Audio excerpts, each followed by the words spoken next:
My name is Safdar Mustafa. I'm heading up the mobile section in Al Jazeera. Been there around 4.5 years. Previous to that, I was working for other organizations including IBM, Ericsson, and really just enjoying the growth in mobile and how that affects us in media. Which kind of role does mobile plays within the broadcast strategy of Al Jazeera? Yeah, so I think mobile, it's for many people, especially in places like Africa, it's maybe the only means to access news, for example. And so they want news in some form. So imagine for Al Jazeera to reach these people, you have to be present on mobile, so it's key strategically. Then obviously the growth in smartphones have shown that you can do a lot more with a smartphone. You're able to get live streaming in high quality, which you couldn't do a few years ago. So this means that we're able to broadcast in high quality, to get the news out, but also to be able to get feedback from people, interact with them with our certain shows. So it's really kind of at the center, it's at the core of our strategy at the moment. So what kind of applications did you launch lately, and what are the most important ones for Al Jazeera to say? Yeah, so the ones we've just launched are our Al Jazeera English applications on Android and BlackBerry platforms. I think these are amongst the top platforms which, number one, you see, the trends worldwide in the US and the rest of the world, but also we get a lot of feedback from our audiences to say, when are you going to be available as a full application on Android and BlackBerry? We've been available on these platforms in some form. You can live stream, but to have the full news and to be able to send images, that's what we've launched recently. And for us, it's just the beginning. We'll continue to improve the apps and keep building on them. But that's only one part, getting the stuff to your audience, but also the backbone, how to include all this mobile technology and really, bringing up to the website or to broadcast it. What are the technical challenges you have to face there if your reporters are out there with mobile phones? Oh, to be able to get content in from phones? Yeah, so that's something we've been looking at, prototyping, trialing for a good while now. And I think the phones have got better over time. So we equip our reporters with phones, we load applications on for them which enable them to send reports back, whether it's video, images. The software we use, you're able to also find the location of the journalist, which is very, very important, especially these days where there's a lot of restrictions on reporters in many countries. And that's been, initially it's a bit slow with a lot of kind of new technologies in terms of adoption, training, trying to convince a journalist that this is something which can become part of your life and actually help you in your job. Is it very hard to convince them? It's not the convincing, it's just it's a change in habits, if you like. You can imagine how a journalist must work. They do some recording, they maybe do some research, compile a report. And if you're working in a breaking news situation, sometimes to give different tools or something could be more of a burden. Oh, you have to use this and record in this way. So I think it's a bit of kind of getting used to and seeing the value in that.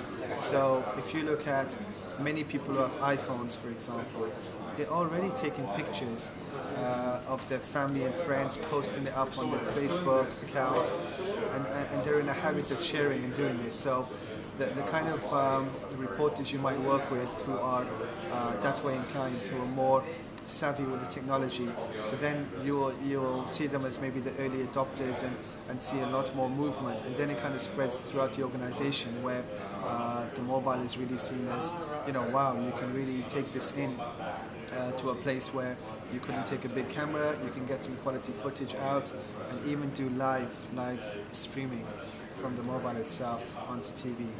Yeah.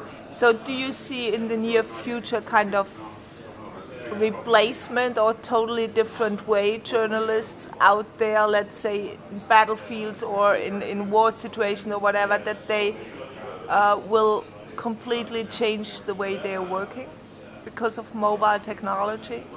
Well, I think that's not going to happen anytime soon. Not at least with these cameras, these camera phones you can buy from the shops.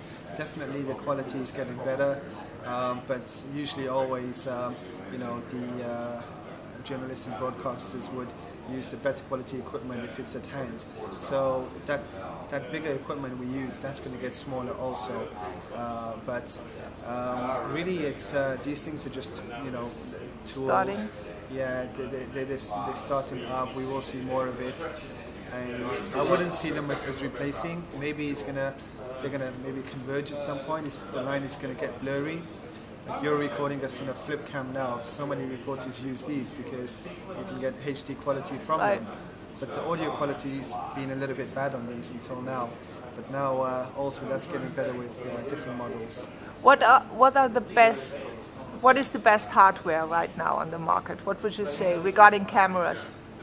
So if you're talking about camera phones, I would say depends what you're trying to do. If you're trying to do a live stream, so literally you want minimum delay and you want good quality from your phone, live on air, from our tests, it's been more Nokia devices like a Nokia N8.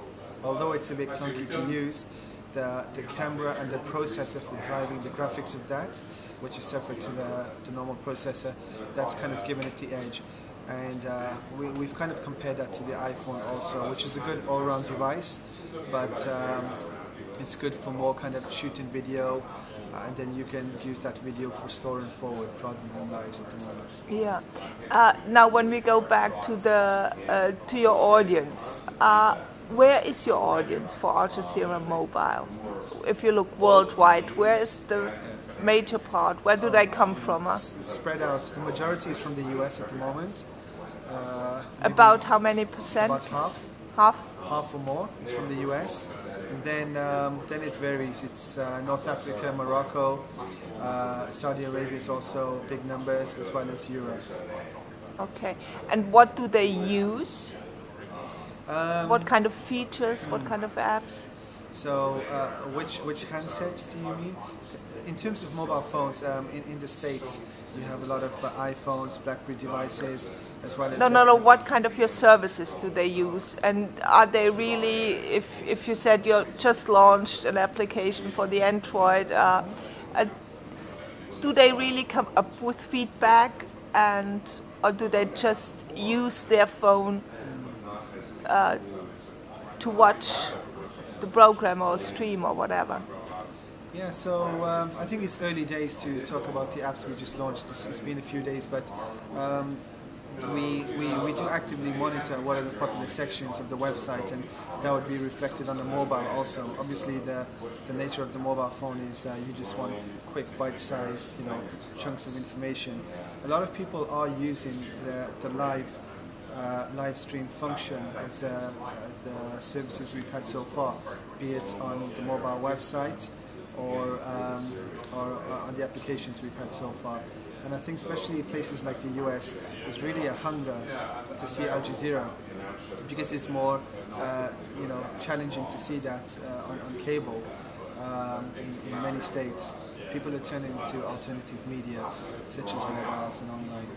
What kind of influence just had the recent revolution, still ongoing revolutions, on the way Al Jazeera is promoting and pushing mobile technologies? I think in terms of getting access to the information, you heard about a protest which is happening, you've got a mobile in your hand, you want to know what's the latest news, so naturally we tend to see peaks in our traffic. It really increases multiple fold. And of course the other aspect is many people who are underground when these protests or these revolutions are happening, they are recording on their mobile devices, and they're trying to figure out a way of sending that content in to a news organization. So this is where I guess our job becomes important to make sure we can facilitate that. How is the mobile strategy connected to the web and to the broadcast services? Um, so very closely connected to the web, of course, because a lot of what's produced for the web you can pass through to mobile.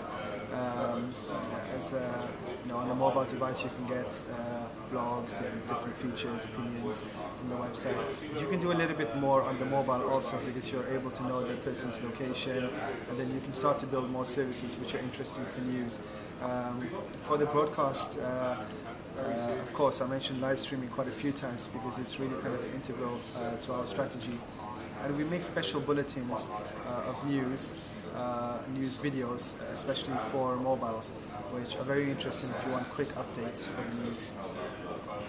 How would you describe the philosophy behind social media, in particular mobile, at Al Jazeera? On the social front, I think we've been very active, from day one.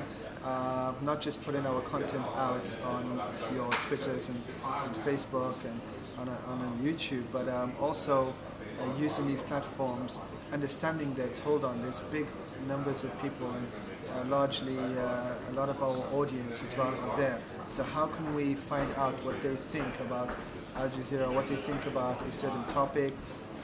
So we've been using them to interact with our shows, for a long time now. Some of our shows, before they're broadcast, we might send out a tweet to say, we are going to interview such and such person. What is your opinion on a certain topic? So that's happened for a while. Obviously, recent events just, have meant that that's just accelerated in a big way. Especially in the Middle East, where the youth are really kind of having a voice through these platforms.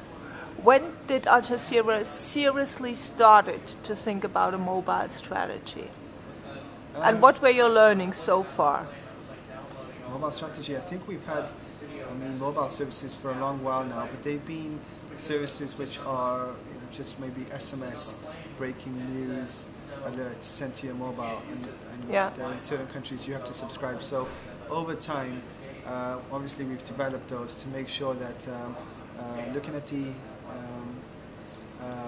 emergence of mobile networks getting faster, handsets getting better, what does that mean for being able to get your content out?